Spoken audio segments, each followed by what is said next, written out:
Probably over. I'm over. 200 pounds? I think so. Fuck it. No, but yeah. I have to lose. I have to lose it. What? I'm going out to Colorado, November 15th. Mm-hmm. My buddy Derek, he started at the beginning of the year. He's a Gracie guy, and he's doing his first competition. Nice. And I'm like, he's in the Army. I was like, okay, if you do it, I talked him into doing the comp. I was like, you gotta go do a competition, you know. Heck yeah. And he's like, okay, I'll do a comp. And I was like, if you do it, I'll fly out and do it with you. It's like a grappling industry. It's not like a big deal thing, but it's his first comp. It's his first white belt. You know, it's the deal. So. Oh yeah. Nerves, everything. What am I gonna do? Yeah. You know, so No, that's awesome. I'm gonna fly out. And, Actually, talking about flying out places, I actually went to the other day. I noticed it on BJJ Cops. oh yeah. And they posted a thing about. Is it the one in Orlando? It wasn't one in Orlando. They posted a thing about. Let us know if you want to get certified or whatever the case may be in their BJJ course. I replied back to their story. And I was like, how do we get this going? Yeah. And he sent me their link to their webpage, and they don't have anything in Florida right now. Thank you, sir. They don't have anything in Florida. It's like Arizona, but like for one of their classes, for like one person, like $400. I'm like, that's not bad. Just to say you have the certification. Right. I mean, and that's I like what they're doing. I like what they're doing. Not to ever talk down or bad about anyone. They've keyed off an industry. So we'll just say you're a black belt of 2 degree, 3 degree, 4 degree, right? And you got like 4 of your buddies. Yeah. And so you come up with a program and go, hey, what is the best way to get somebody on the ground, get their hands behind their back, and handcuff them? How do you do this out of a car? How do you do this standing up? So we put together a system, and then we sell it, Yeah. and we have all law enforcement training, and we sell it to cops. Yeah. And I mean, that's what they've done. Yeah. So when people are like, man, I got certified in this BJJ course, it's like, yeah, you did one 16-hour course. Like, it's good for your department. You know how to do one thing. Yeah, you know how to do a couple things. You might know how to do a good Kimura. Yeah. But I'm going to tell you what, the white belt that you're going to come across that understands, for us, the way to explain it. If you come across one of our white belts that are good to the 1 to 4 stripe curriculum, fuck you in that Kimura. Yeah. Like, they're going to understand a lot more Yeah. than what you know in that 16 hours. Yeah. Again, it's a good system to have. I think it's a good certification to have in law enforcement because it shows that you're trying to learn better, you're trying to do better. But the best thing I could ever tell anyone in law enforcement, instead of taking one of these classes for 1 or 2 16-hour days, is to go train at your local Brazilian Jiu-Jitsu school. Yeah. I'm not going to tell you to come to City of Palms. I'm Come to City of Palms. going to tell you to go somewhere that you feel the vibe. Yeah, I agree. That's like whether it's black tie, whether it's Sunset over there in Cape Coral, whether it's Evolution, whether it's here City of Palms. Like, you have to go where you feel comfortable at, to where you're like, wow, these are my people, man. Yeah, like, I get my that. tribe. This is my tribe. Yeah. This is where we at. Whoa, you know what I mean? Yeah. But I definitely think that going to class 2-3 days a week and getting that with actual, and I don't want to say, I'm going to use the word combat sports. Yeah. Because a majority of us, like Coach Eddie, he has done karate, I believe, on an Olympic level. Yeah. He does boxing. He's a boxing coach. Yeah. He trains in jiu-jitsu. Me, I've trained in jiu-jitsu. I've been coached in some boxing, some kickboxing. Like, you're going to come across, best way to put it, combat athletes in your jiu-jitsu school that are practicing MMA, judo, wrestling. And so as a cop, You come in and you're getting a vibe of all this. Yeah. And you might even be getting whooped for like the first month or two. Man, I suck. But you know what? You have to think about it. You are going to be better than the average person on the street by far, because most people that you deal with, right, that you're truly dealing with on a day-to-day basis, not the person having a breakdown, but the person that's like a crackhead, you know, the drug dealer out of the car, a little combative, like a shoplifter. They ain't training. They're not spending the money to do this. You are going to be way better than them. Yeah. That basic course is like whenever I went to the corrections academy, and they were like the straight arm lock. Straight arm lock. Yeah, how you can escort somebody. Yeah. And now I'm like, with like a wrist, kind of a wrist lock at thing. the end, like, and I'm just like, now I'm just kind of like, bro, if somebody tried that on me, I would eat you up. Well, to your point, like, I guess the 16-hour course, like, I can see where, like, the methodology of that is take this 16-hour course, but the implied is that you continue to train after that. Yes. Right? Like, we're not going to show you everything. What we're going to do is introduce you to something that you can go find that local gym or that local academy and start building on that. Like, we're going to give you a building block. Yeah. Something that's going to be practical in your line of work, and then you've got to go and sharpen the sword 3-4 days a week, like you said. Yeah, 100%. I believe it's a great introduction to the combat world. Hey, there's a 16-hour course, and this is what you can do. Wow.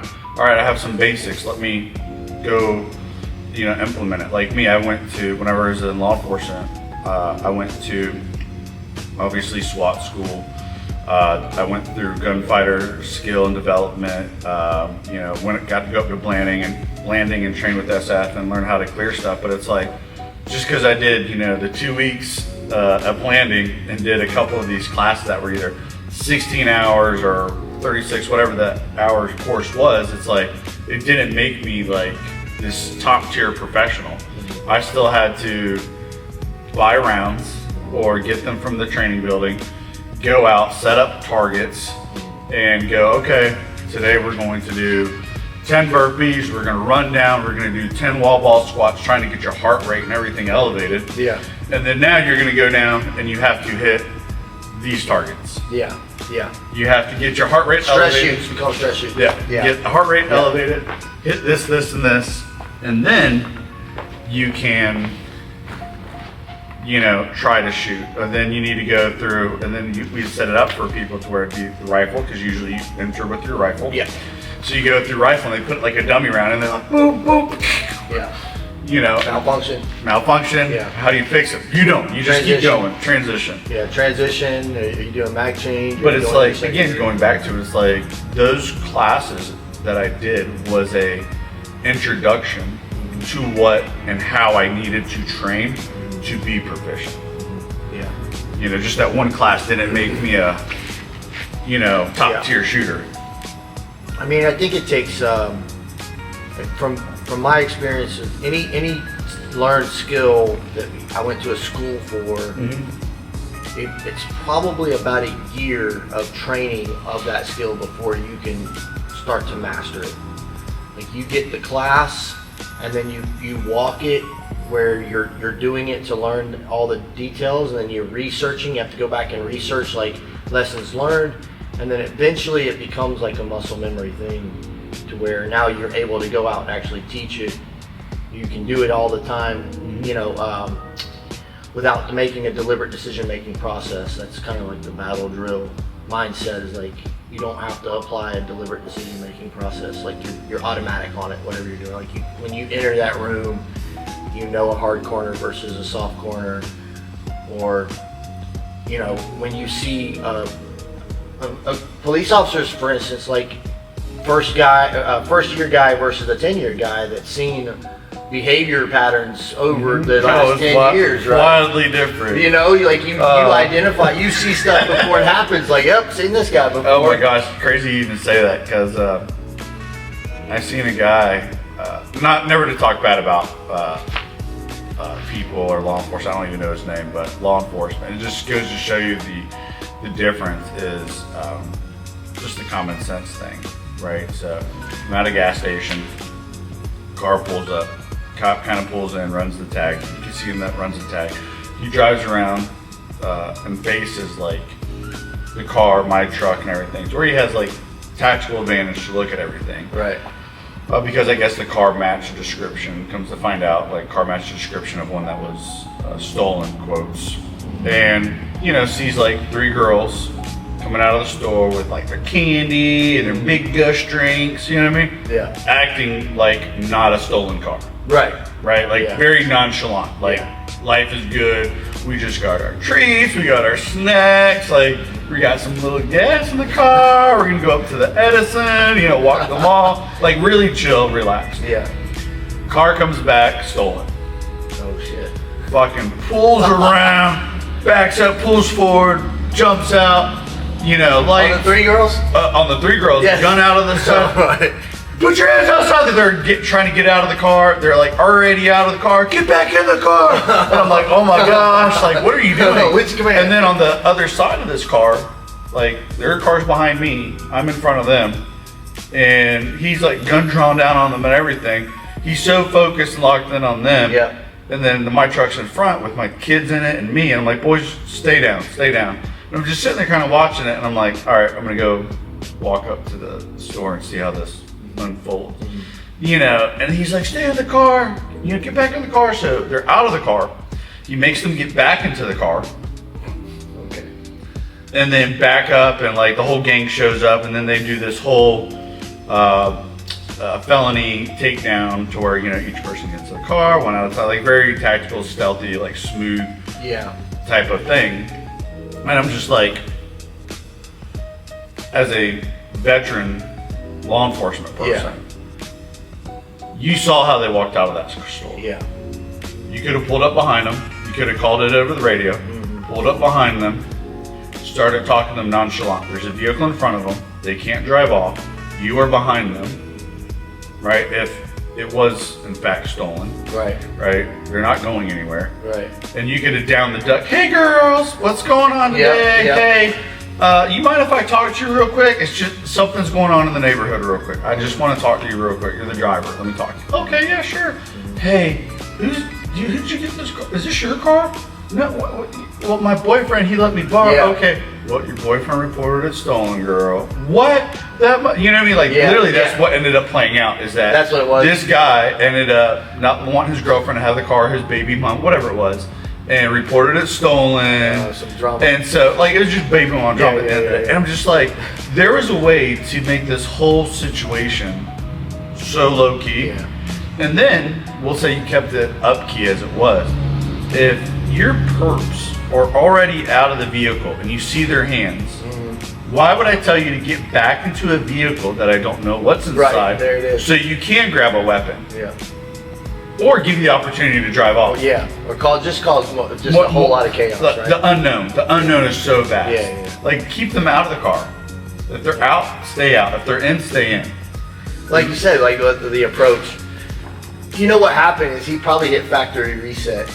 He got so amped up. Oh, yeah. He went back to, I have to go back to the beginning, so I need to get them in the car so that I can get them out of the car properly. That's what they teach you in the Yeah, academy. exactly. Like, He went to factory get in the car! reset. Get in the car! Oh, wait a minute. Okay, I don't know what to do. They're already out of the car. I gotta go back in the car so I can get them out of the car the right way. But we talk about that in But that's the jiu-jitsu all the adrenaline, time. right? Oh, yeah. That's the. He probably didn't realize he was even doing that in the moment. Well, that's what we do in jiu-jitsu, right? Yeah. I was rolling with Dennis last night and kept playing butterfly. We're learning butterfly series right now, and so I try to play butterfly, but him and Brock got these long ass legs, so we're trying to play butterfly. I'm like, oh, all right, we're gonna go back to half guard. He starts trying to pass. I'm like, no, half guard. Like, at least guide you to a point back to where you know how to work from. Yeah. And that's where I think what has helped me in my past, helps me with jiu-jitsu, is like, hey, can't always go back. Where's the next step where we can go to? Okay, can't go to half guard, reverse De La Hiva. Okay, single leg X. Okay, let's go X. Like, where else can we go? You can't always go backwards. If you can, cool, but it's not always the most logical thing. Yeah. You got multiple points of failure, right? Like you can't go back to your single point of failure and start over every time. So you have to go back to the last fail point and correct. You can't go back and fail multiple times. You just go back to your last fail point and move forward. Just like clearing a room or anything, like any kind of. Oh, I know a good one is like doing like inspections, like when you're doing like jump master personnel inspection, where you have, or you're inspecting some kind of like rappel equipment, like our rappel master stuff, where there's checkpoints and for safety.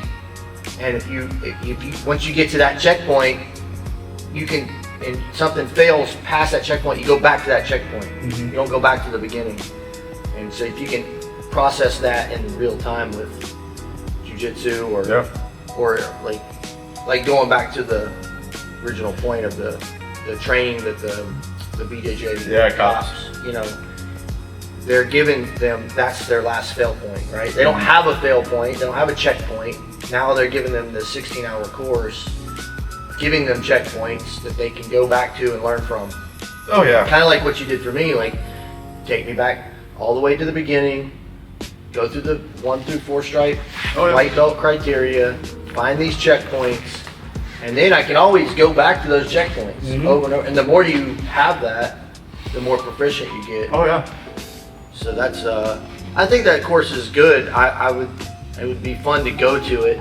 Even just to fly on the wall. I even messaged them about actually getting one of the certifications just to partake in it. Yeah. Say, hey, this is something I have, obviously, along with all my other stuff from law enforcement. I think it'd be nice to be able to see and do, and then, you know, add your own, I don't want to say twist, but like you see what they're working with or how they're trying to do things, so you can implement that with how we train with FMPD and other law enforcement here within Lee County or Southwest Florida, because we have some people that are, I want to say within Lee County, I want to say that Southwest Florida, because we have FHP, Collier County that come in. I think there's a Sanibel, like there's been several people. Brandon's from Naples. Yeah, so definitely nice giving it back. Yeah. Also, like one of the things that I like doing that is because giving like some of the instructionals that I've made with some of the guys in here. And they're not, I'm not anybody famous, but it's like literally. Yeah, you are kind of little man. These instructionals are, a lot of them are the basics or some of the shit that we just like to do. It's nothing wild. It's not like it's a new, like people buy $400, $600 instructionals to watch this person. It's like, you know, they're not reinventing the wheel. They're showing you what they've done to be better. There's a lot of stuff on YouTube that's like wild, and people will ask, and you know, have seen it, and they've asked you, hey, does this work? Was there a video on it? Yeah. Well, it works, but like I was watching somebody like, well, can't you just roll them once you get them here? And it's like they were on like a high cross space, a side control.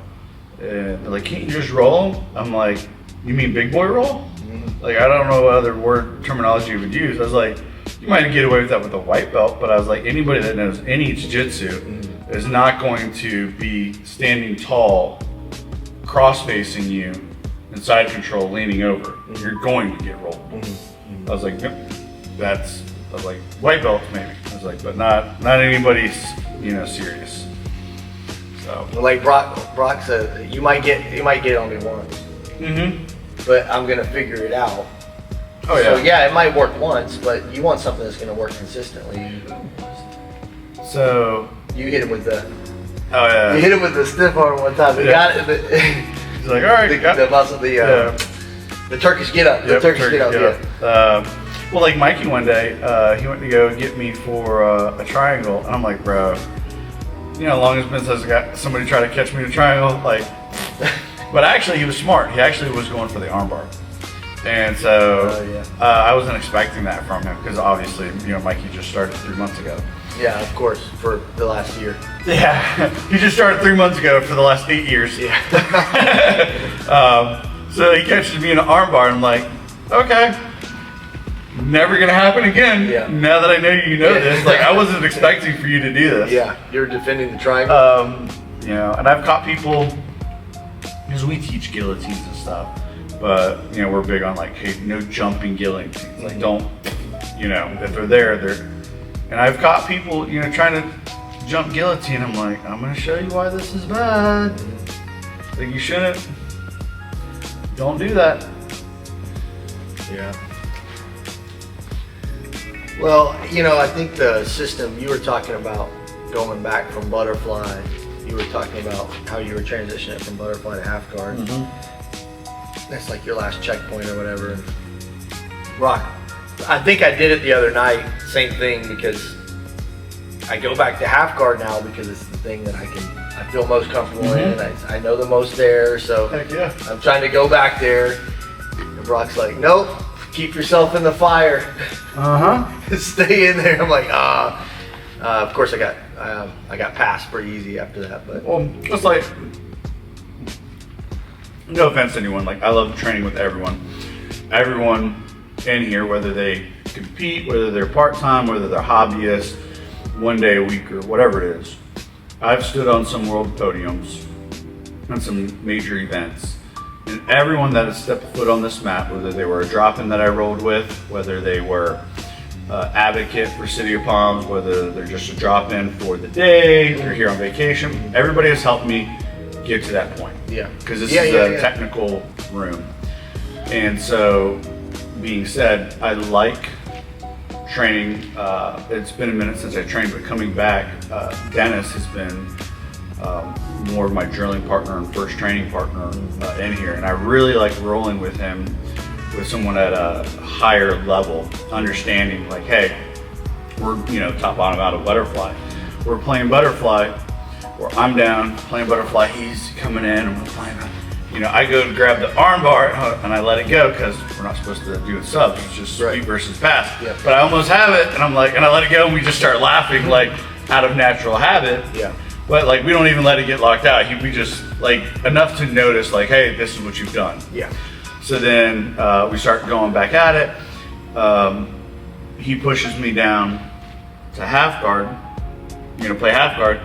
I scoot back and I come back to butterfly. He forced you in half guard? Yeah, and it's like out of natural reaction. He like, wants that so he can pass? whether he was trying to pass or it was the natural concept, like, hey, I can't pass in butterfly, where's the next step? Okay, half guard. Right. But like you said, right now, we're learning butterfly. Right. So it does me no good if we're doing top, bottom, out, and we start in butterfly, and you immediately put me on my side. Yeah. We're not learning butterfly. You're not making me learn it. You're not making yourself learn how to pass it. We're playing half guard, which we've already went over this our last block. So now, hey, scoot back, butterfly. Get back into it. Let's go here. If you start wrestling up, just call it time. It's no big deal. Yeah. We both were good. We wrestled up. We went back to what we know. But in those situational drills, it's putting yourself in the fire, letting somebody, you know, play butterfly. Because in reality, if you're in a match, butterfly is an equal, mutually agreed upon position. Right. Because if you don't want to play butterfly, I just get away from it. you just stand up. Yeah. And the only reason the person who probably is playing butterfly is because they don't want to wrestle, right? Or they tried to take you down. They tried to do something, and they're like, I gotta pull guard. Yeah. And you're, you know, playing butterfly now because you couldn't open guard past them. You couldn't, you know, spin around. You couldn't do, you know, backflip over them, spinning cartwheel, whatever it is, Mikey. You couldn't do all this crazy stuff. So now you've decided, hey, I need to enter the fire. Yep. Play butterfly or guide them to have, you know, half guard. Right. Like this is the route we're going. It's a mutually equal, like, okay, we're gonna do this now. Yeah. Yeah, the whole concept of butterflies is fun. It's just it's new. I've spent, I don't know, the last 14 weeks on the half guard stuff. So, you know, I'm going back to the last, and I don't want to say I mastered it, but the term is you go back to your last mastered skill. Whatever you're most comfortable with is where you're going to go back to. So, but I do like the butterfly. The sweeps from butterfly I like those the most. Like those, and Brock actually forced me. He's like, I want you to work on a butterfly scissor versus the half guard scissor. You know, like I like this one better. And that really was able to allow me to connect the two systems a little bit better, and still working on that. But keeping butterfly is my problem. Well, maintaining you have to understand it. Like the key points, power. Always be on your side. Yeah. Always be blocking the crossface. Blocking the crossface, right? And block the crossface. Always be framing. Stay on your side. This is your shield. Yeah. Whatever side you're on. Yeah.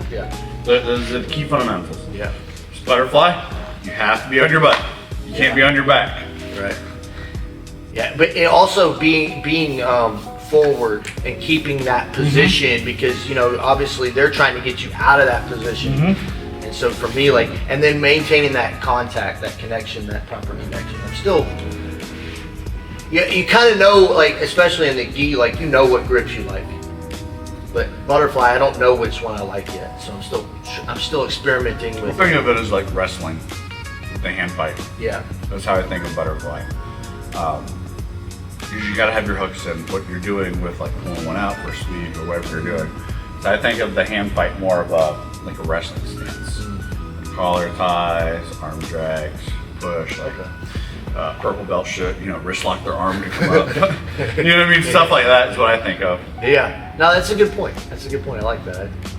I don't, I guess I kind of understood that, but I need to think about that more in the moment. Yeah. Like what am I doing at this point? Yeah.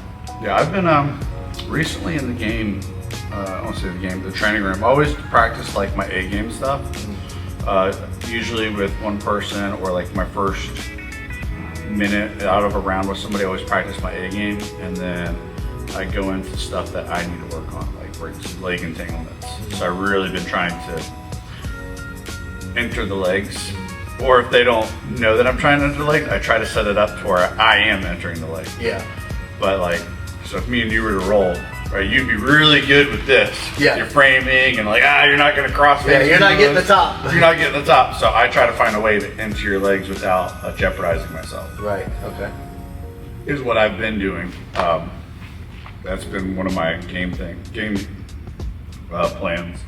And then like with a lot of the people coming up with competitions, knowing enough skill, not saying I'm like the best ever, but knowing enough jiu-jitsu, like, hey, we're gonna wrestle a little bit. If I have a collar tie and we're in butterfly, I'm gonna be like, I'm shaking this limb for a reason for a second. Like, this is here. Like, this is here. Yeah. You know what I mean? Like, right. Give them that minute or so to kind of figure out, this is here. Yeah. The same for like leg entanglements with like Zach and Mikey, them, Dennis, people doing the fight twins or the sub only matches. Like, hey, those matches are going to be determined off of all the shots taken for a sub, not so much as advantages or position wise. Right. Position wise is going to be like an 80cc. The last half of the round is going to be for position, because that's going to be points. The first half is going to be sub only, IBJJF, position only. Everything else doesn't matter. Yeah. Nothing matters. Yeah. Bringing that's good experience for knowing the different rule sets, knowing the different tournaments and how to, I guess, what the path is to winning that.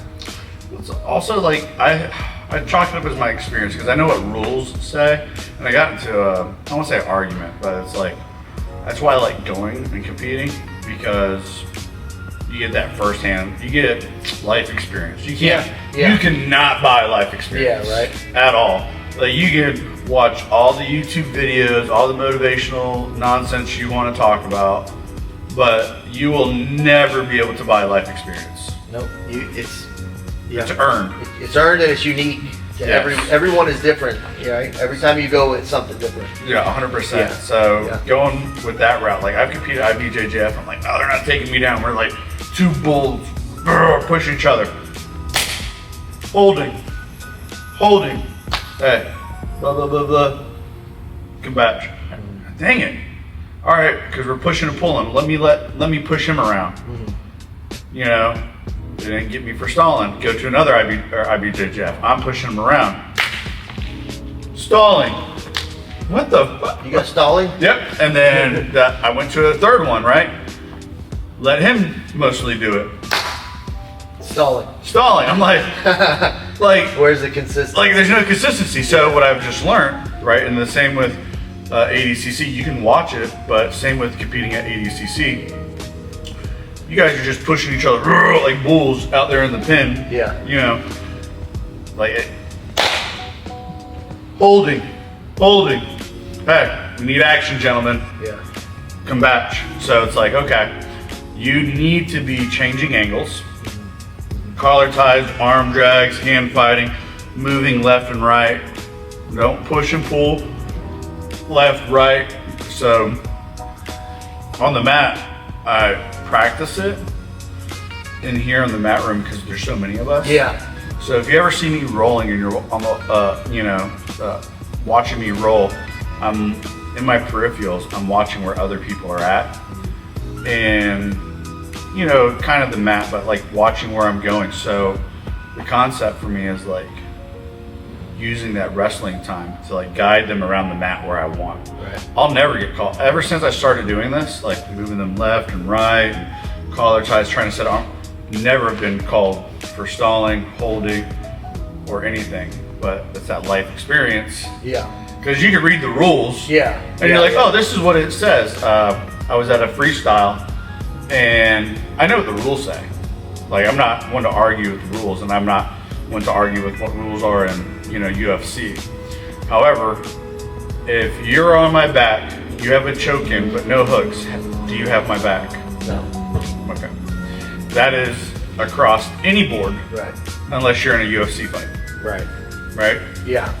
Because UFC, it doesn't matter. Right. The judges are scoring it different. They're scoring it completely Yeah, different. right. But when you talk about jiu-jitsu only, Right. Gotta have the hooks in. gotta have hooks. Some consider body triangle as back, right? Yeah, but you still have a hook. You're still, our legs are wrapped around them. Yeah. Okay. So again, I don't know much, but I just know the jiu-jitsu rule set. Hooks, body triangles. Yeah. You have to have some type of foundation on them, not just Yeah. a rear naked choke. Yeah. So I was at a freestyle grappling, and this girl was on this other girl's back, choking her, but the girl was bellied out. Her knees were on the floor that was on top, no hooks in, but Okay. choking the fuck out of her. I mean, good. Yeah. And there's a big, I don't want to say Hispanic, but like Colombian, obvious, you know, I ended up talking to Brock about, you know, about the situation, but he's over there like, boy, she has the back, that's 4 points. I'm like, she wants her hooks in, man. Like from the other side of the mat. Was he a coach? Yeah, he was a coach. Oh, he knows what he's doing. Yeah. He's like 4 points, you know, yelling at How me. experienced is this guy? Oh, I'll tell you here in a second. So we're gonna get to that part of the story. So he's like, 4 points, she has the back. I'm like, You tell me and he's I'm a like, black belt. I'm like, hey, the ref wants her hooks in, you know, from the other side of the mat. It doesn't fucking matter. She has the back. And I'm like, she wants the hooks in, man. Like, Yeah. that's why she's not giving it to you. Like, I'm trying to help you. Yeah, you're not. It's not even. You don't have a dog in the fight. I have no dog in this fight. There's none of your competitors. Nope, You're just I'm like, competing. It's me, Mikey, Justin, like one other person. I'm just trying to help you out. I'm just trying to help you out, bro. This is his student Yep, that has the back but doesn't have the hooks in. yep. And Full out choke though. He's trying to convince the Ref. that it's a back take for 4 points. Yep. And you're simply just saying, Hooks in. tell her to get her hooks in so she can get her points. Yep. Okay. He's over there. And so the girl ends up tapping to the choke. Okay. Because she does have a choke. There's no doubt about it. I'm Right. not arguing that. Yeah. He comes over and he's like, for the rule, you know, he's all in my face. He's like, what the fuck belt are you? He's mad at you? Oh yeah, he's mad at me. Wow. He comes over across the mat, he's, you know, yelling at me. I'm a fucking black belt in this, blah, blah, blah. What belt are you? You don't know any jiu-jitsu. And I'm just like, okay, all right, buddy, you're bad. I got you. Like, Yeah. we're in We're in a facility full of people that do jiu-jitsu. First off, I'm not trying to pick a fight because you don't know how much someone else knows. Right. I'm just trying to, I didn't even try to explain it. I'm just letting him be a hothead. Yeah, exactly. He gets done, he goes talks to the ref, I wait a little bit.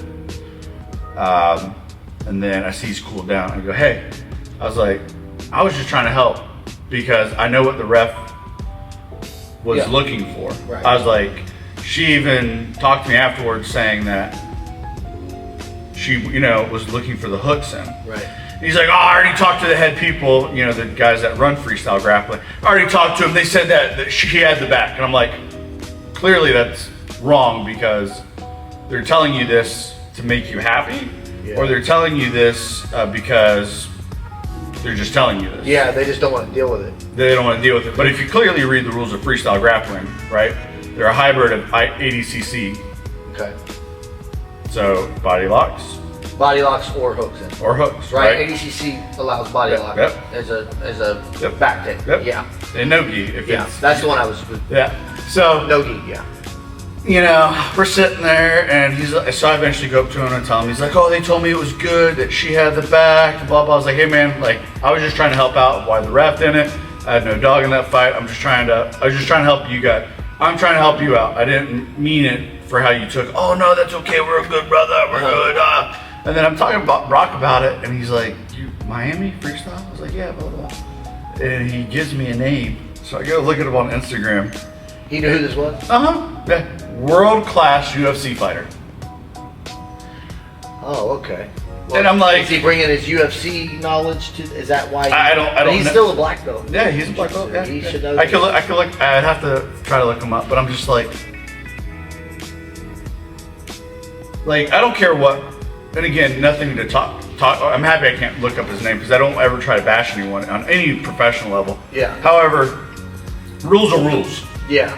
I don't care if you're UFC black belt champion, Gordon Ryan, Lovato, whoever you are. Yeah. Rules are rules. Right. Now, if I break a rule, hit me for it. But also read or something like that. Yeah. I get it. Yeah. However, what upset me the most, what I was like, these people at this low, I don't want to say low, but they're not as big as ADCC, IBJJF, or Combat Sports League. With these fight to win, you guys just told this dude that was taking the back when your rules clearly state that it's not. Yeah. Because of who he is. Yeah. Or you didn't want to deal with it. Yeah. Then that's where I'll go. Or maybe he told the story wrong. However maybe he didn't give the detail. Showed the video then. Yeah, exactly. Like IBJJF. But he might have gone up. IBJJF and ADCC. Show me the video. Yeah. Well, he might. He even Jiu-Jitsu World League will let you show the video, and we did that for one of our students, to where you got a free entry for the next one because the kid ended up wrist locking another kid. It was by accident. Oh, I remember that. It was by accident, and I felt bad because the kid that did not mean to do a wrist lock. He just happened to catch the other kid, and that's also one of the other coaches pushed before he traveled down that path. But that's where I'll go back to, no matter who you are, the rules are the rules. Yeah. And stand 10 toes on what your rules and what your priorities are. Hey, this is the rules. Unless you can show me the video, I'm going to tell you that you're wrong. Or unless you're telling me a different story than what he is. Yeah. However, it wasn't that serious. Right. And she won. Yeah, and she won. And she won. And she won. So what? Imagine how the other girl and the other coach feels. Why would you? Couple points. One, why would you even care to argue? They won. Two, is it really those 4 points that because she won? Yeah. Also, if the ref isn't giving it to you, they have been qualified, regardless of who you are. They have been qualified to make the call. Yeah. You don't like it? Go talk to the head honcho. I don't want to start an argument with this dude. I'm just really trying to be helpful and nice, and I don't know why, acting the way you are. Yeah. Anyway, we were cool and everything at the end of it, but also whenever I've coached people in my athlete, I was coaching one of the kids and accidentally got wrist locked, and his arm got pushed back. Kid was going for a Kimura. Yeah. But he grabbed it and wrist locked him, and the kid, you know, he went like this and like tapped or whatever, you know, it was. Or he had him in a Kimura, but he was holding his wrist. Right. Holding his hand and not the wrist. He had him in a Kimura, was holding his wrist, and ended up, you know, tapping to that. And I was like, technically it's a Kimura. Like, I'm not going to argue with it. Yeah. I'm not going to argue with that. I believe that's what it was. I could be Bad wrong. Kimura and a good wrist lock. Yeah, I'm not. I believe that's what it was. I want to stand on it, but I believe that's what it looked like. And the little kid. You guys went back to the video? Yeah, they went back to the video, and it was like a very. You could tell it was a wrist lock, but the kid was trying to Kimura. Yeah, yeah. So like the kid just bad fundamentals of it. So I want to be mad at the kid. However, it's like I was like, I'm not going to argue this. Like, kid made wrong hand placement for a Kimura, got him in a wrist lock. He tapped to it. Learning point. Yeah, for sure. Don't let your arm get caught in the Kimura. Yeah, both of them, right? Yeah, The other kid learns too. Yeah, the other kid learned too. Hey, you can't risk. This isn't no bueno. Yeah. Right. Yeah. Hey, you shouldn't let your arm get like this. Yeah. Because this is not good. Nothing good comes from here. So, chalk it up. You know, we'll come back and learn, and that's how I am. Whenever I've went and competed, and I've gotten called stalling on, and I've gotten not been given points for takedowns. You know, just. Especially if Brock wasn't with me or something, or like when Justin was brand new, going with me competing, it's like, okay, like, don't get put in this position. Don't let this happen. Right. You're gonna get stalling. You're not gonna get a point. This is what this is. Yeah, this could lead to the end of the match. Yeah. This could lead to this technical thing. I wasn't gonna argue with it. One of the other coaches, because I'm a very big advocate of like, hey, we're learning and we're gonna go back to the drawing board. It's just Jiu-Jitsu World League. Also, you're a gray belt. I'll tell you right now, I'm just a purple belt, man. I'm an okay purple belt. The only time I've ever had Brock advocate for me was we were at Nogi Worlds as a blue belt. In Texas? Las Vegas. Oh, Vegas. Yep, he advocated for me because Nogi World blue belt. Yep, he advocated for me. But it's, again, we're gonna advocate. I expect my coach to advocate for me when it's a call like that. Yeah. On a world platform. Yeah. On a lower level, hey, go back to the drawing board. This is where we're sharpening our sword. Yep. Right? And here, this is where we're, you know, heating it up. Or, yeah. Out there, you're seeing how it cuts. You're like, oh. Yep. This is bad. We gotta cut it a different way right now. So by the time the other coach got with the ref, and then got with the head ref, like they were already moving the kids along so fast. Like the little kid that won that match already went and got his gold medal. Yeah. And our kid was, you know, or his silver medal, whatever it was. And our kid didn't get anything yet. And, you know, they come back and like, yeah, you know, it's definitely, that is, you know, a wrist lock, also a Kimura. You know, what we can do is we can take it away. We can, you know, give him this and that. And then all of a sudden it was like, whoa, I don't want to take the kid's medal away. Yeah. Well, why did you make the argument? Right. I'll be honest. Yeah. If you're not willing, if you are wanting, why are you arguing? Why are you arguing then? Yeah. What is your outcome? What is the outcome? You just want to complain? You want to be right? Yeah. Because all you're going to do is take this away from this kid to give it to this kid. Right. Because of a small, like they didn't even mean for this technicality to take place. Right. Oh, like you're gonna take it away from this kid to give it to this kid? Like, what's the argument? Well, I don't want to take it away. It's already been given to him. Why are we making the complaint? We can go back to the drawing board. We can learn. We can move forward. Tell the kid, hey, he was trying to do this, but this is what he got. He had you in a submission. It wasn't a good submission. But we need to learn not even to get there. Right. We can't let our arms dangle out to the side, buddy. Yeah. We can't do that. We've got to be better. So all right. So I got a question for you because this is a good topic. How do you approach the same if? Because this happened. You probably know. It's happened a few times actually, where it seems to be at the purple belt level, I think, where no-gi. They force the reap, and then they get the attention of the ref and say, hey, he's reaping, but that person put him there. If they put it there, I mean, that's like me purposely grabbing your wrist in butterfly and ramming your elbow up. Yeah. Right? Like, I mean, I play around with Dennis and like other. But to get a guy DQ'd, no, that's not. you place him in a DQ position and then the other DQ. person should be disqualified. Yeah, If they have it on video, Yeah. the other person should get disqualified completely. Like you're out of the match now. Yeah. There's no like, oh, we can do another match, a rematch. If you, because me, that's just poor sportsmanship. Where's that mentality come from? That you would force somebody into this position to get the win, I don't want to say it's a mentality. It's something like one or two people have done maybe, and they caught on to it, and there's a video of it, and then they're like, hey, no bueno.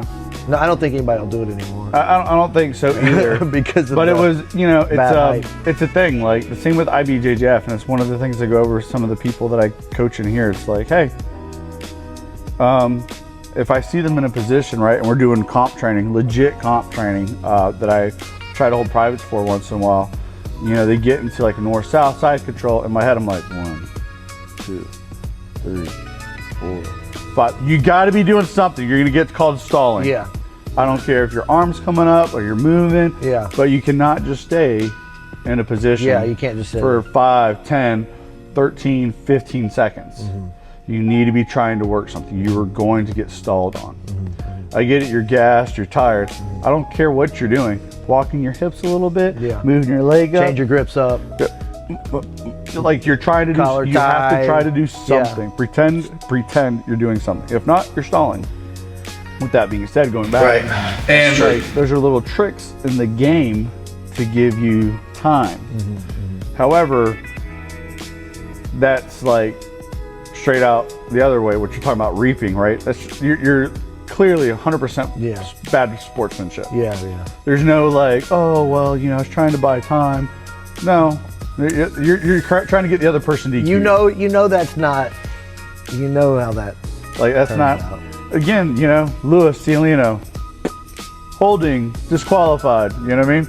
I go and I'm like, Did you get DQ'd? I'm like, Luis Cialino. They're like, advantage. I go in, Luis Cialino. Advantage, 4 points. That's how that works. Just speak Portuguese and you're good. Every time I always give my name with a little bit of accent. Luis Cialino. Joel's gonna love that. Yeah. I give a little bit of an accent, you know what I mean? Luis Cialino. 3 points. How did he get 3 points already? It's okay. It's okay. It's all okay. Everything's fine. That's funny. Yeah. No, you definitely. Again, but these are things that you learn as you go, and the only way to learn is to go out there and compete. Yeah.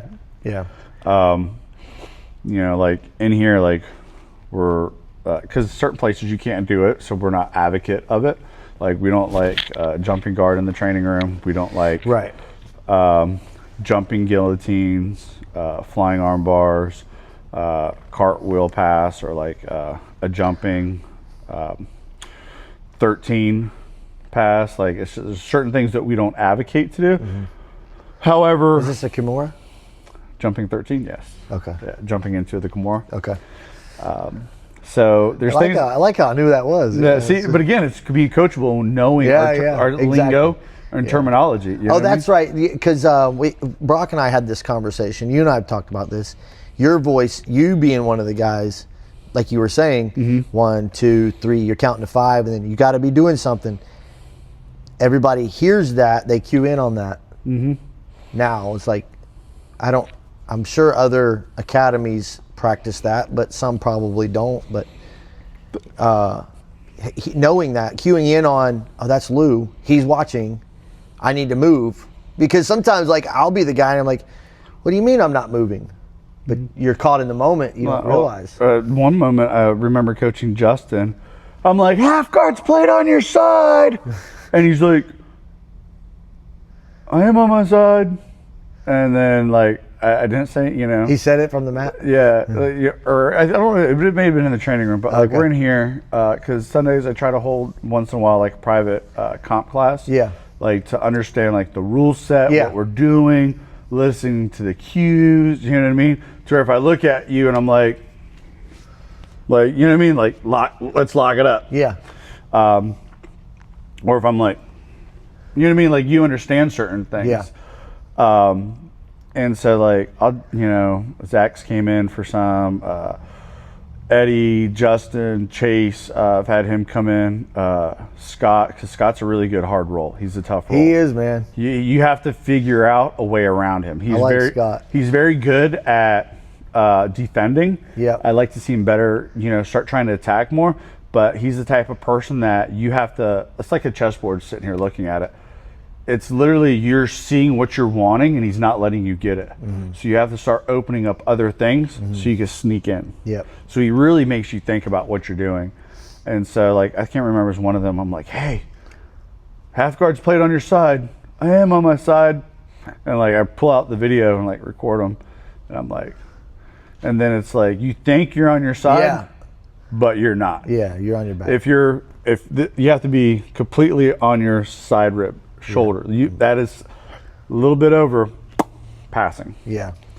So it's, again, little things like that, man. But it's a learning curve, and the only way to learn is to go out there and put yourself into the fire. Yeah. But you learn things like that as you go with like, hey, I'm going to advocate for my student right now. Like this is a big deal. Mm. But sometimes I'm just like, okay. Let this one go. Learned very well. Yep. I learned this well. Me and Mikey, we did, last one I did was ADCC Texas. And I felt like I did good leading and guiding the match in the best way. Leg entanglements I need to get better and faster at. So that's what I practice on mostly right now. You as the competitor. Yeah, me as the competitor. That's what I noticed. I watched those on Flow. Mikey did really well. That was the finals match, right? Yeah. Yeah. And the most thing I could ever tell anybody is that I felt good because I was guiding it in the direction I wanted it to go. When did you start focusing on legs? When did you start? Did you do that when I got leg locked? When I got straight ankled by a 16-year-old. Oh shit! Tell me about that. Oh yeah, it was my Zapatero. I'm in my 30s, man. You're a blue belt? Yeah. Oh yeah, I was a blue belt. He was a blue belt too. Where the Zapatero, St. Pete. There's a video of it. Okay. Me and the guy are still friends on. You know who he is? Yeah, me and him are friends on Facebook. He used to have longer hair, and it's now shorter. He trains up in like Punta Gorda or Sarasota, I believe. He's older now. The kid's older now. But I mean, he's good. I mean, he's really good at leg entanglements. 16-year-old. Yeah, 16-year-old. Doesn't surprise me though. But I mean, super flexible. Those kids are. Yeah, I mean, he's good. He's good at leg entanglements. We were going, it was a sub only, and this was one of my complaints why I won't do certain subs only. No offense to Zapatero. The 2 times I've done them, like I'm in my 30s and these people are in their early 20s or as a teenager. Yeah. I'm 35. You know what I mean? Right now I'm 36. Bro, 36? If you get something tight enough on me, I'm gonna tap. Yeah. I have to go to work. I own a business. Yeah. I work for a living. Yeah. I can't go home and curl up on the couch and let my mom take care of everything. I need another grown man that's where I'm at. Yeah, I understand. I understand that. I'm 45. You know what I mean? Like I understand like where like, hey, I'm gonna tap to this. Yeah. It's locked up pretty good. I need to walk tomorrow. Yeah, right. I need my feet. I need my hand. Yeah. And that's my only complaint that I would have to say with Zapatero. That's why I haven't went back, is because early 20-year-old something kid, even though we're the same weight class, I'm a different type of 220. I'm not so fluffy.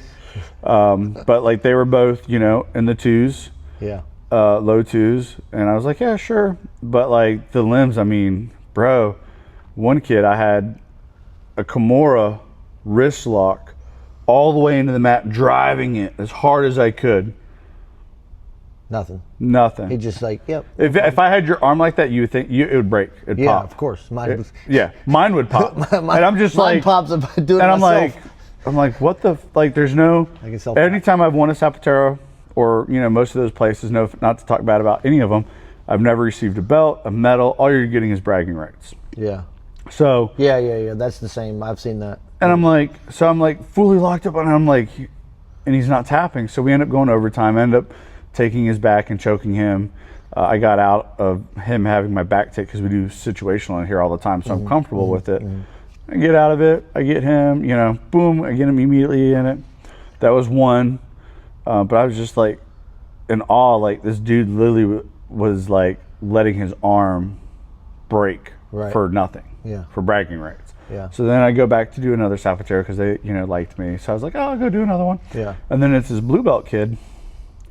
I'm like, oh, whatever. And I mean, the whole match I was dominating, cross facing him, mount, like just, trying to work, like just mollywopping him. He ends up entering my legs. I get out of it once, and then I get back to the position I want to be in. He ends up doing the same thing again, and this time he didn't slip up with the straight ankle. The first time he slipped up and I was able to pop it out. This time he had it locked up good, and he goes to sit back. I'm just like, oh, tap, tap, tap. From single leg X? Yeah, and I'm just like, it's not worth it for me. Like, I have to go to work the next day. Like, there's no, and at the end of the day, it's just bragging rights. Yeah. So I'm like, we're gonna stay away from sub onlys that have no medal, belt, title, or anything. Yeah. It's not, to me, it's not worth it, especially whenever I would go somewhere else. I would like to try a combat sports league. I would like to try a fight to win. Yeah. Because they will put me with a belt and age of my same. Yeah. And weight. Yeah. I have no purpose. I have no desire to roll against someone that doesn't have to worry about anything, if that makes sense. Yeah, I know it does. I mean, it makes sense. It makes sense, but that's why there's masters divisions. Yeah, that's why like technically, divisions. In some places, I'm a masters too. Yeah. And I think I'd be a Masters 4. You know what I mean? And you're having me go with like this kid, like, in jiu-jitsu, I get it, and we'll go back to the combat thing, using that terminology kind of carefully, because if this was real combat, like, I just pick this kid up and throw him against the wall. Like, you're not going to beat old man strength. One, that's hard to going to beat. Two, his limbs, bro, I can't. That's wild. Yeah. Yeah, so that's another good point. Is like some tournaments or slams are legal and some are not. Yeah, which can change things. Mo had a big thing about it too, about slams. Legal, not legal. Threat of fight to win. You're allowed to do slams. I know. I think UFC you're allowed to. I don't think ADCC you can, unless it's I want to say adult at the show or like trials maybe. I could be wrong because there's a big thing about it because somebody did something stupid off the mat. I remember that. Yeah, it was a big ordeal. He took him off the mat, then slammed him. Yeah, like and that's just like again bad sportsmanship. Yeah, I saw that. Also, that's the ADC's rule set. They'll let roll off the mat until you get a point of dominance versus just calling it an all stop. Yeah. Which is a strategy. It is. It's a strategy because they have the rules set that way. Yeah. If that makes sense. Well, I guess it's more of a strategy in like IBJJF where sometimes you'll force it out of bounds so they can't score and then you can reset.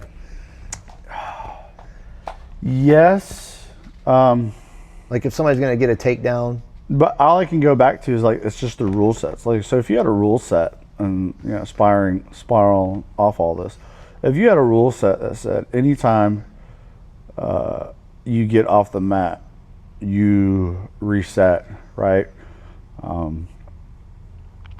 Like you automatically reset. Doesn't matter where you're at. Yeah. As soon as you're off, or like whatever the case may be, you automatically have to, go from standing up. Yeah. That's why ADCC did their rules to where like there's no pulling the second half. Yeah. So you get it penalized, right? Mm-hmm. It's a What do you call it? It's a negative. A negative, yeah. Yeah. So like that stops people from going off the mats. Makes you want to. It forces you to have action. Yeah.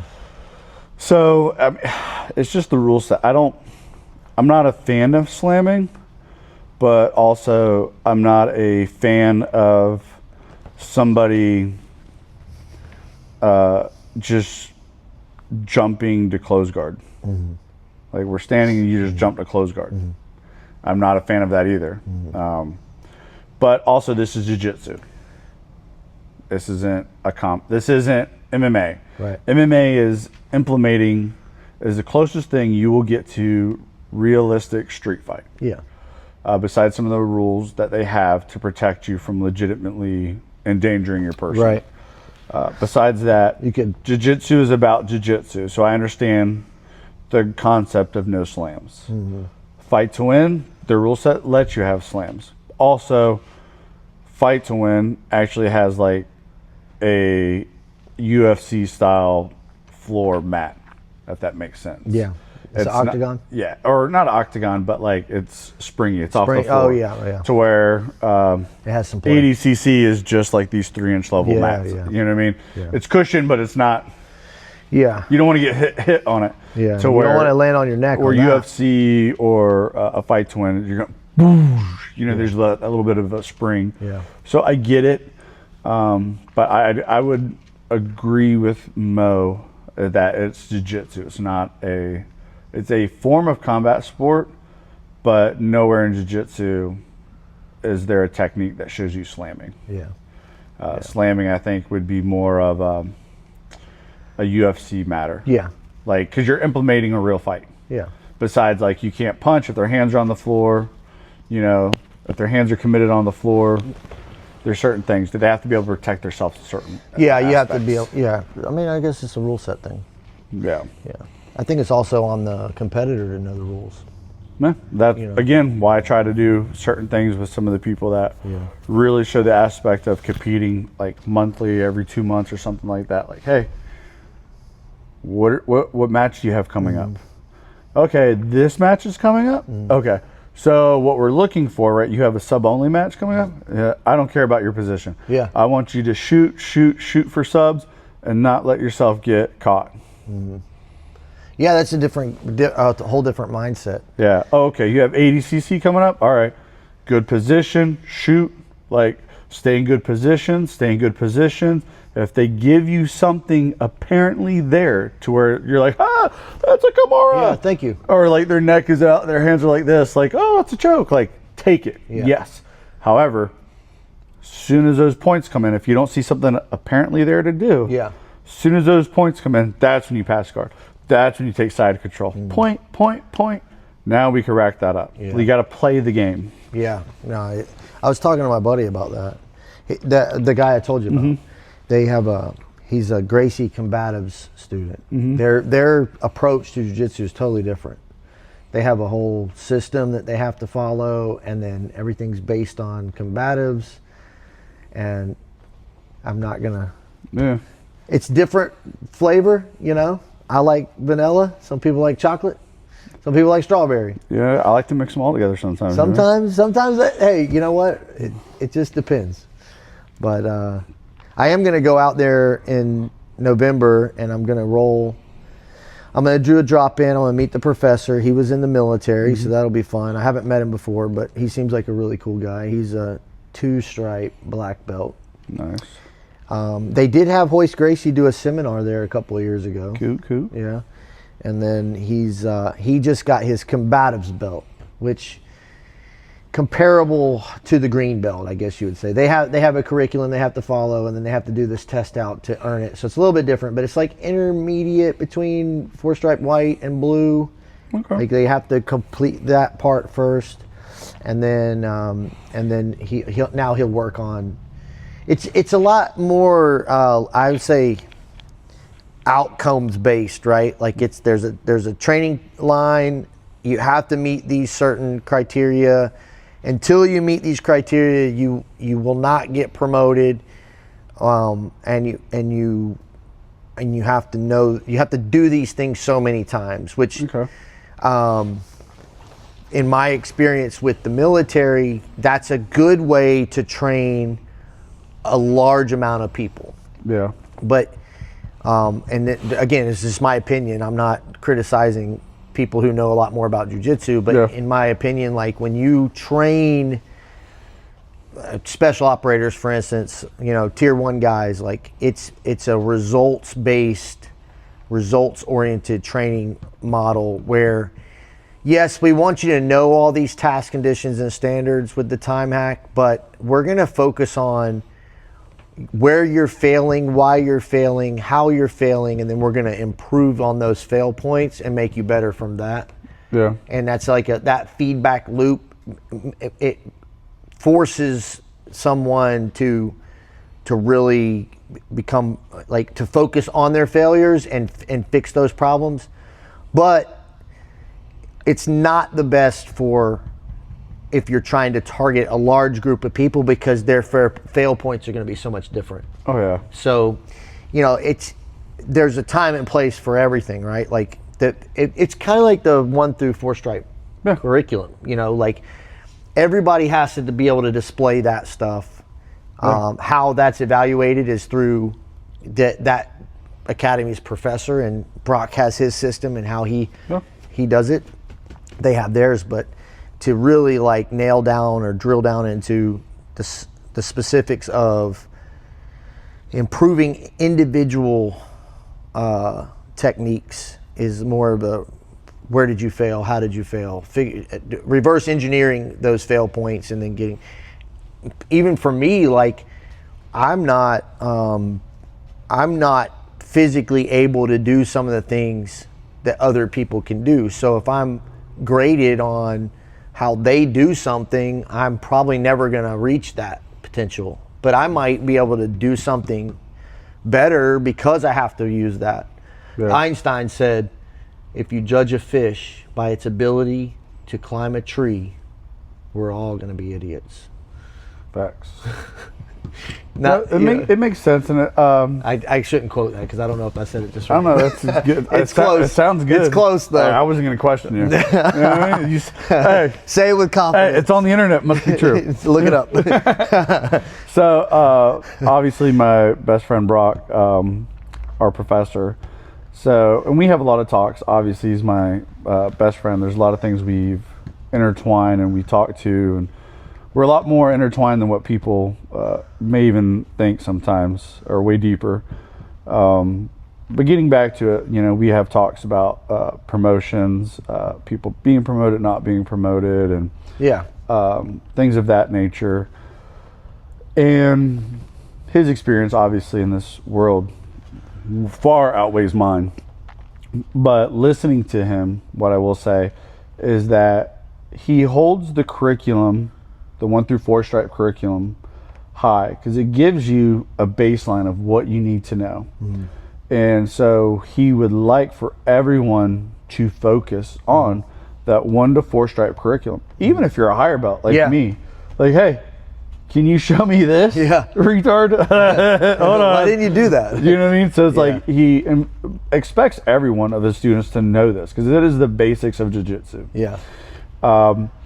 Also, this being said, everyone has their own path. So, like, you know, we all joke about Mikey being only doing this for 3 months, and then, but his background of wrestling, and then he used to do jiu-jitsu before wrestling, and so it was like now getting a refresher.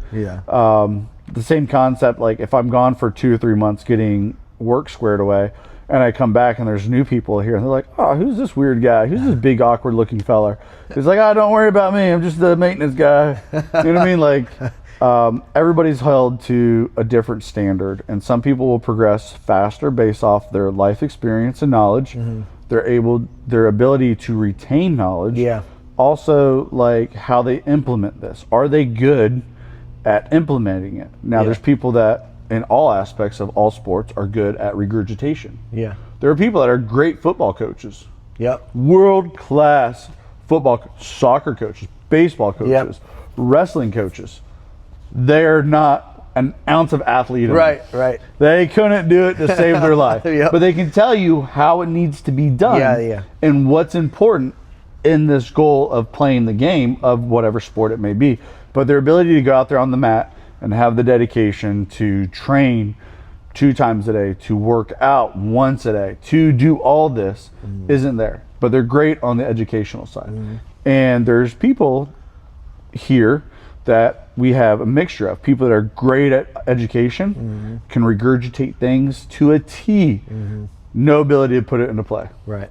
There's also people like myself. I can put things into play, but my ability to regurgitate it properly all the time isn't there. I'm not very educated in the aspect of, like, you listen, Gordon Ryan will be like, oh, the Ashikarama from reverse. And like people use all the, wild names. I'm just like, hey, jumping rule 13. And you're like, oh, that's Kimura, right? I'm like, yeah, see, Yeah. Like, I'm going to use white boy English, you know what I mean? Plain, not Jane.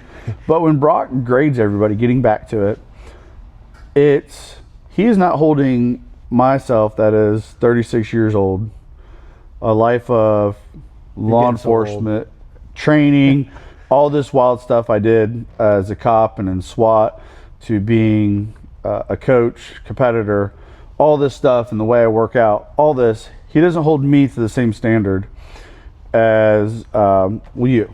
Yeah. Right? Age difference. Yeah. Height, weight difference. Yeah. What we do, what he knows I haven't been injured at, what he knows you have been injured at.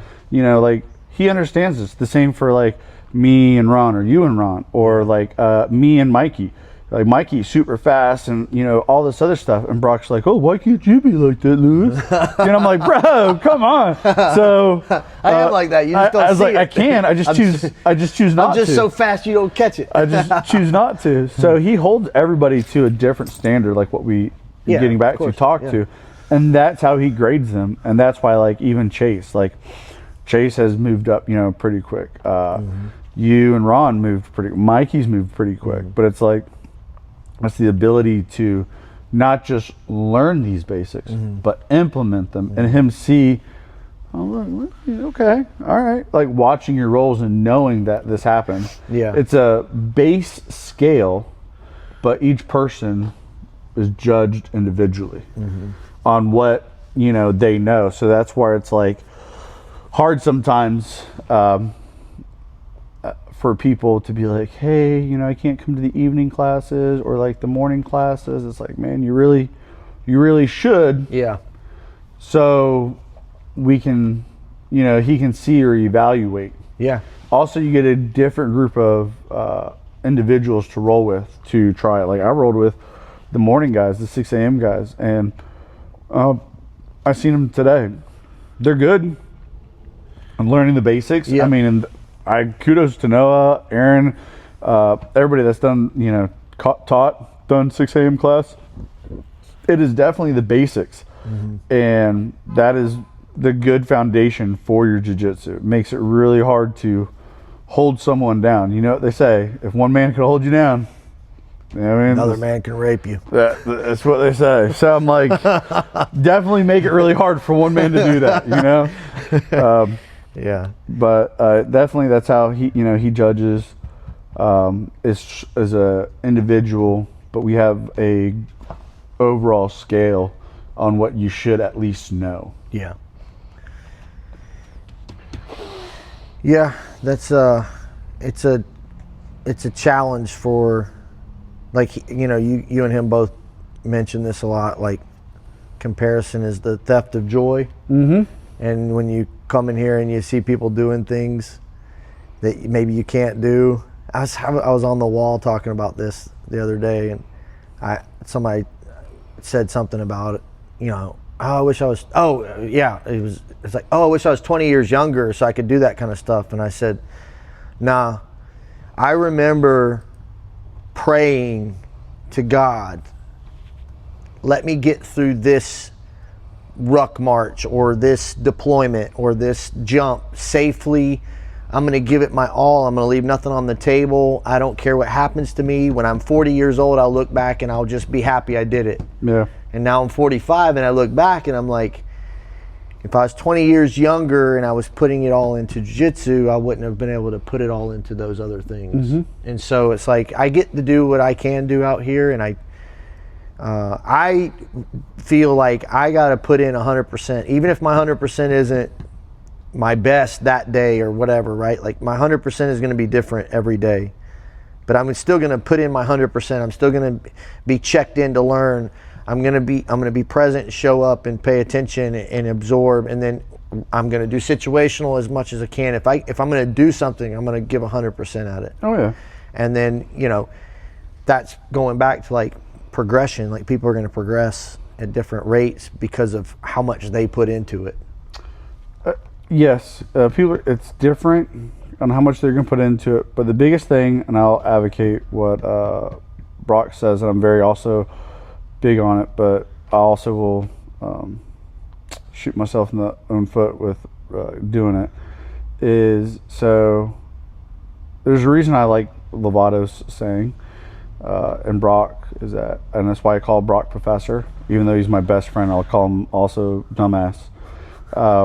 I call him Professor in here to everybody. And this is an academy because we're here to learn. Yep.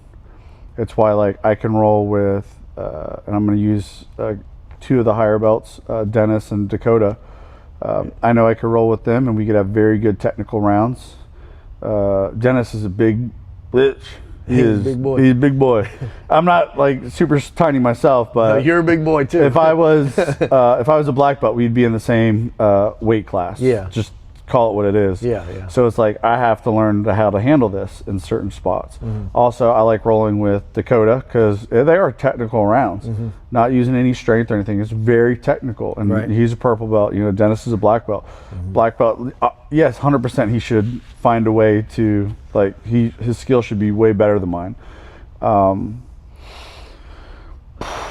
This being said, this is a training room. Yeah. We're here learning techniques. Me and Dennis, I caught him started going for an armbar, and we kind of laughed at each other. Or like me and Dakota, or me and one of the, higher belts, I like play around with a wrist lock when we're doing situational, like just having fun. Yeah. And not really going full Bajada, The only time I catch people going full Bajada or wild are when you start people that can't let go of their ego. Yeah. And you'll find it from white, blue to purple. I've very rarely found it in a black belt, but everybody could kind of feel that vibe from the person. Yeah. But I catch that more in white belts, getting very frustrated. Yeah. And especially when they're they go to roll with me or like Noah or someone, and they try to do something like they shouldn't even be trying to do. Mm-hmm. They try to do something. Mm-hmm. And then I see them leave, and they're really super frustrated. They're not talking much. I'm like, I just want to have a talk with them outside, catch them, run off the mat, catch them outside, and be like, hey, you don't be upset. Yeah. One, I've been doing this for 5 years. I have dedicated most of my life to being in shape and working out. Yep. Let alone my background that makes me awesome at critical thinking. Mm-hmm. I've competed at high levels and stood on world podiums. Yep. You are in here being spazzy, no offense, and trying to do these cool things that you shouldn't even be trying to be doing. Yep. And you're getting really, you're amping up the intensity when you need to be focusing on the skill. Mm-hmm. And then you're upset because you amped up the intensity, so I showed you what it really was like getting blast doubled or getting picked up off the floor and put on your back. Hey, these are key points for you to understand. Work on your technique. Yeah. Don't be so frustrated. Slow down. Understand we're here to learn. And you're comparing yourself, right? The theft of joy. Yep. To me, I had a talk with Mikey. I was like, hey, for the people that get frustrated with me or you, literally the best thing I could ever tell them, go look over the desk at the 8 world medals. Yeah. Right? I think there's 7 or 8. More than half of those belong to me. Mm-hmm. So when you get frustrated that you got caught in something, or you can't get my takedown, or you can't take me down, or you try to get really intense with me and I end up showing you what a little bit more intensity is, don't be upset. Look at where I'm at. You want to get there, slow down. Yep. Focus on the technique. If you don't know the curriculum, learn the curriculum. Don't compare yourself to other people, especially if you're coming here for a while, you should know. If not, hey, it's okay. Ease up. Like, you can feel it when somebody's drilling. Yeah. You go to grab them. I'm like, whoa, hey, easy. Brock even does it sometimes. He's like, oh, hey, loosen up. Yeah. What do you, just relax. We're okay. We're okay. It's wild. So Devin's advocate on it is like, tap early, tap often. Also, like, if you want to be silly, I'm going to give you a silly prize. Yeah. Don't play stupid games, get stupid prizes. Like, don't be upset, man. Like, take it as a lesson today. Like, okay, I am a white belt. I am still learning. Hey, I'm stuck at this blue belt phase. How do I get through this? Yeah. And Brock does great. We talked about it earlier before we even started this video. Is Brock is awesome. Sits on the mat for 15, 20, 30 minutes giving people free chicken. To where anywhere else they're like, clean the mats, hola, and they're out. Yep. Brock is letting you drill. He's giving you free cookies. And a lot of other places they're like, oh, you want this? Oh, private? Yeah. Yeah. So it's like, hey, if you're having an issue with something, you're not liking it, come talk to them after class. Talk to one of the other coaches. All the coaches, I would have to say here, are good at giving the information that Brock has passed out. Also, we have, all of us coaches have access to Lovato stuff to where we're able to help you. Also, if it's some of the basics and you just want something to watch and you don't need to watch any reverse De La Hiva, whatever wild position you want to say. Barambola. Yeah. Like, you can go look up white belt. You can go look up Louis Cialino, my YouTube. It's the only one, and there's basic instructionals on there. I'll drop that in the. See, that was a good drop. A good drop. I'll put it in the link so you can just click on it. Yeah. So literally, it's just, it's there, and it's a lot of our 1 through 4 stripe curriculum. A lot of us coaches have put our little, cookies in there of the things that we like to do. Also. Yeah. I had a sergeant major one time. Obviously, like you were talking about, critical thinking and training, the mindset, the fight IQ. But he said this thing, right? We'd do an after action review. So we would review our training, kind of go back, lessons learned, how to do it better next time.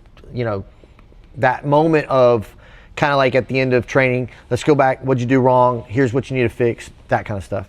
And everybody trying to do this wazoo crazy stuff, and he was old Ranger Battalion Sergeant Major, and he said everybody's so worried about thinking outside of the box. We always say think outside the box, and there's a lot of space outside the box. Yeah. He's like, how about you master the box first? Yeah. Master the box, then you can start thinking outside the box. You know what it made me just think of? It's like whenever I was in law enforcement, the first year they let everybody buy their fucking rifles. Right? They stopped giving us the old Army service rifles. Yeah, the service rifles. Yeah. They gave us, they were like, hey, you can purchase your own rifle if you want. Oh, shit. Okay. Everybody was like, oh, yeah. I'm going to get it. So, my dad helped me, obviously living life. My dad helped me. He got me a AR Rock River. Okay, yeah, Rock River Arms, yeah. Basically Rock River, Yeah. Nothing crazy. It's a good rifle, though. Little A2 sights on the top. Yeah. Nothing. That looked like a regular surplus rifle. Yeah. He got me that, and I went out to the range before I got anything done to it. Just basic road deputy, where I just got on the road. Sighted in, shot it. All right, whatever. Some guy comes out, fucking scar. Yeah. Oh God, he went and bought a scar. He got a for his service rifle. He got a scar. He had the EO Tech with the zoom. He had the foregrip, the light. Oh my! Shit. He was tacked the fuck out. It was awesome looking. Yeah, I'm sure. It was awesome. $3,000 rifle. Oh yeah, $5,000 rifle. Yeah, after everything done to it, yeah, $5,000 easily. Yeah. Out there, right, missing it left and right. Couldn't sight it in for anything in his life. They help him sight it in. Still missing, and here I am, A2. Fundamentals. Just the basic trigger control. everything, you know, and I'm just Side like, alignment, side picture. I'm just like, what the? Breath control. I was like, this is wild. I was like, instead of spending all that, you should have bought yourself a $900 AR. Yeah. And the rest of the money on training lessons. Absolutely. Yeah. I mean, yeah, you can spend $5,000 and be a really good shooter if you get the right courses. Yeah. And again, so eventually in time, I ended up changing out my platform to where it was an EOTech, obviously because it works with night vision, foregrip, the light and stuff like that. But nothing ever too wild. It might be ATF approved, it might not be, you know what I mean? But It's ATF approved. Yeah. It's definitely a 16-inch barrel. Only way we run. Pin and welded. So it's like, you know, people just, again, going back to the box. Yeah. Yeah. The basics. Yeah. Why are you learning all this stuff? Yeah. That majority of people know how to do this. Even smaller, like in our world, right, that you're in jiu-jitsu now, you're like, oh my gosh, I'm in this community. All these people know all these things. Hold on. Let's go back into the box, right? The real world. Yeah. What does the real world know about jiu-jitsu? Not much. Not much. Yeah. But when you're in the world, it's like, whoo. Yeah. Yeah. So it's like you got to This is the box. Yeah, this is the box we're in right now. Yeah. So it's like, hey, the same thing with, you know, shooting, the same thing with like critical thinking stuff. Like, hey, Yeah. let's narrow it down. Yeah. And now we can start expanding it. Yeah. But That's yeah. part of problem solving, right? It's like, don't make the problem more complicated than it has to be. Bro, I was doing a job the other day, and these women were having problems like tying these tennis balls up Oh yeah. on the string, and I'm just like, they're like trying to make these baskets and tie it and not, and I'm just like, why don't you just do a loop and then tie it up like a fishing string, you know, hook, 8 loops, go through the bottom, go through the loop, pull it tight. Yep. They're like, what? And I'm just like, Y'all never been fishing before. y'all ain't never been fishing now, come on. So I showed them, and they're like, oh my gosh. And then the one lady, she was, her and her husband, she's expecting. So I showed her, like took my time and showed her, and then she was just on it. She was doing them. Oh yeah, she was on it. So that's what they had her doing. And it was just funny, like, She'll use that forever. Yeah. again, I showed my boys how to do it. And it's just like little things that stick forever. Yep. But again, you can teach somebody a basic, and then they can build off of that. So it was good today. Yeah, it was good. Out. Yeah, this was a good one. Yes, sir. Till next time. All right, brother. Nice.